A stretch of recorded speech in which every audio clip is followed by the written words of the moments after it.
नमस्कार दोस्तों। तो इससे पहले हम देख चुके हैं कि पार्ट फर्स्ट को, जिसमें 20 क्वेश्चंस को हमने डिस्कस किया था। और आइए अब इसको स्टार्ट करते हैं। ये सेकंड पार्ट है जो हिंदी की श्रृंखला में पहले पार्ट में हमने 20 क्वेश्चन को डिस्कस किया और इसमें हम देखेंगे नेक्स्ट 20 क्वेश्चन। तो यहाँ पर क्वेश्चन नंबर 21 आपके सामने है। जो सब कुछ जानता है के लिए उपयुक्त शब्द है। तो ये वाक्यांश के लिए जो एक शब्द होते हैं ये आपके एग्जाम में पूछे जाते हैं। तो जो सब कुछ जानता है उसके लिए उपयुक्त शब्द यहाँ पर आपको बताना है। तो वह उपयुक्त शब्द कौन सा होगा? त्रिकालज्ञ, बहुज्ञ, ज्ञानी, सर्वज्ञ। तो इसका जो राइट आंसर होगा वो सर्वज्ञ होगा। ऑप्शन 4 इसका राइट आंसर है। नेक्स्ट क्वेश्चन आप देख सकते हैं यहाँ पर कि जिसका जन्म छोटी जाति यानी निचले वर्ण में हुआ हो तो उसे क्या कहते हैं। उसके लिए इनमें से एक उपयुक्त शब्द आपको बताना है। तो क्या अंडज होगा? बिल्कुल नहीं होगा, ये तो गलत है। अगला है कि शूद्र होगा, ये भी नहीं। नेक्स्ट है अंत्यज, तो यही इसका राइट आंसर होगा। अछूत भी नहीं होगा।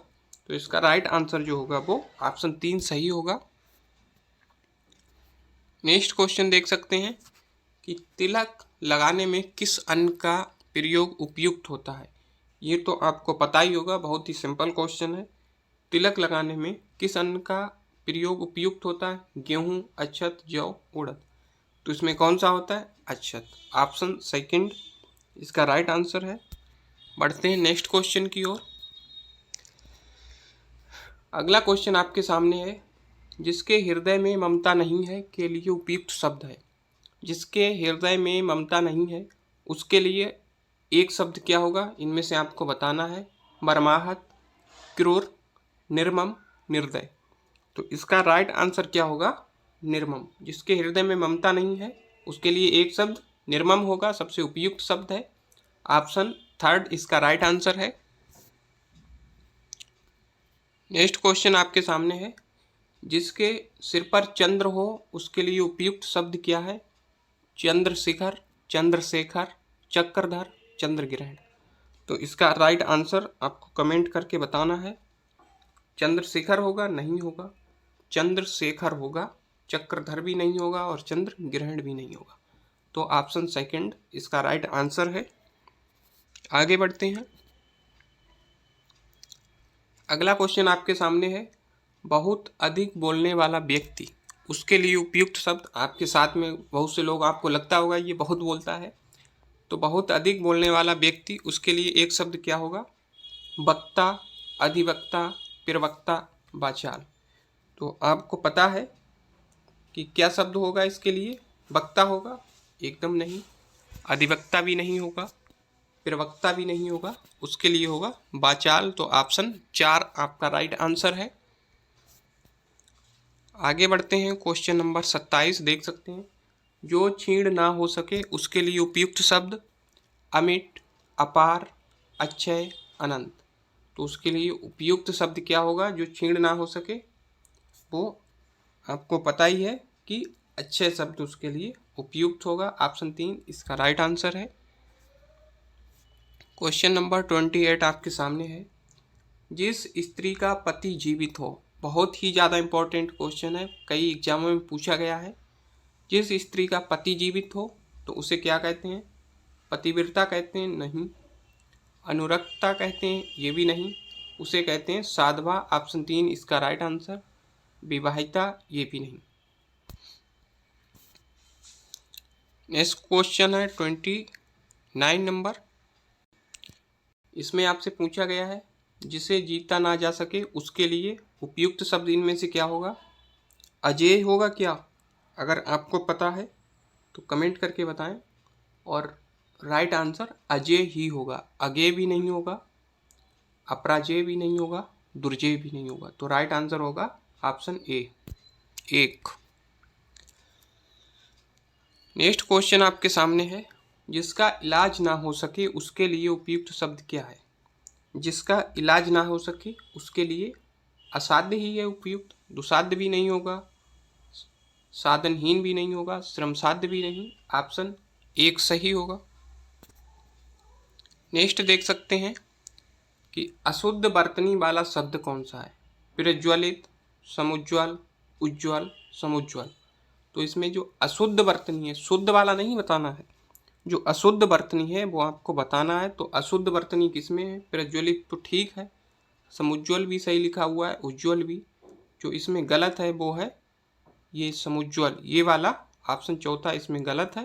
क्वेश्चन के अकॉर्डिंग ये सही हो जाएगा। नेक्स्ट क्वेश्चन देख सकते हैं कि शुद्ध वर्तनी वाला शब्द है। शुद्ध वर्तनी वाला शब्द कौन सा होगा इसमें? विरहिणी।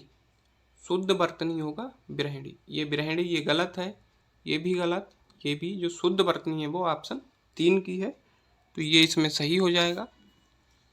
अगला है शुद्ध वर्तनी वाला शब्द फिर से पूछा गया है, भगीरथी। क्या भगीरथी आपने कहीं लिखा देखा है शुद्ध वर्तनी में? तो ये तो गलत है। शुद्ध वर्तनी में आपने कौन सा लिखा देखा होगा? भागीरथी।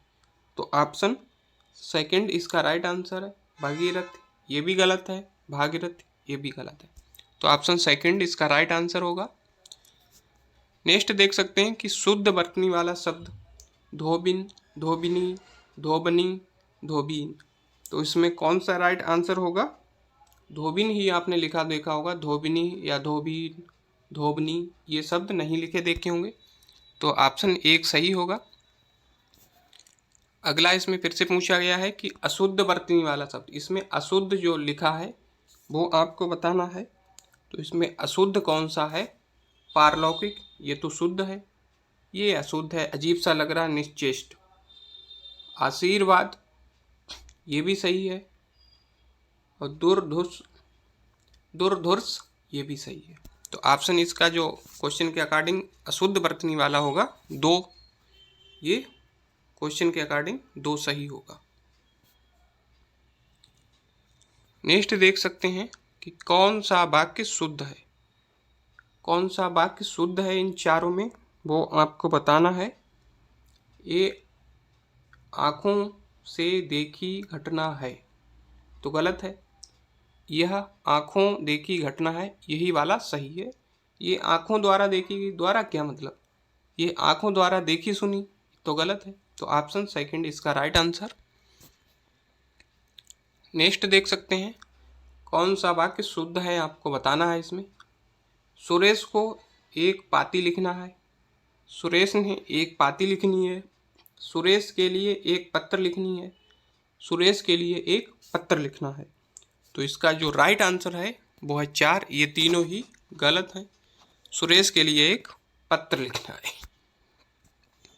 क्वेश्चन नंबर 38 देख सकते हैं कौन सा वाक्य शुद्ध है।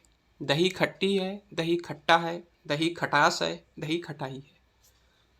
तो इसमें जो राइट आंसर होगा दही खट्टा है। कहीं कहीं आपने सुना होगा कि दही खट्टी है, तो वो बोलने में अपनी लोकल लैंग्वेज में कह सकते हैं, लेकिन ये सभी गलत हैं। जो लिखने की भाषा में आएगा आपका दही खट्टा है। अगला क्वेश्चन है क्वेश्चन नंबर 39। इसमें भी आपको शुद्ध वाक्य बताना है। तो इसमें शुद्ध वाक्य क्या होगा?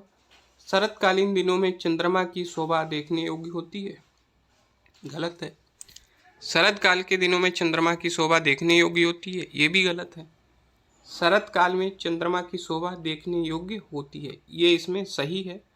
और शरतकाल के दिनों में चंद्रमा की शोभा देखने योग्य होती है, ये भी गलत है। तो इसमें जो शरत शब्द वो सही से क्या होगा कि इस तरह से लिखा जाएगा या इस तरह से, तो वो आपको देखना, लिखा जाएगा शरत। क्वेश्चन नंबर 40 देखते हैं यहाँ पर। इसमें पूछा है कौन सा शुद्ध वाक्य है। तो आइंस्टीन के पास विलक्षण बुद्धि थी, यही सही है। विचित्र बुद्धि तो होता नहीं है। दैवीय बुद्धि ये भी गलत, अलौकिक बुद्धि ये भी गलत। तो जो सही है वो है ऑप्शन 1, आइंस्टीन के पास विलक्षण बुद्धि थी। तो इस प्रकार ये सेकंड पार्ट हिंदी के क्वेश्चन की श्रृंखला में इसको हमने डिस्कस किया, और बहुत ही इम्पोर्टेंट क्वेश्चन है। जब आपके एग्जाम में आएंगे तभी आप लोग कहेंगे हाँ ये हमारे लिए इम्पोर्टेंट थे। तो मिलते हैं इसकी अगली श्रृंखला में, थर्ड पार्ट में। तब तक जय हिंद।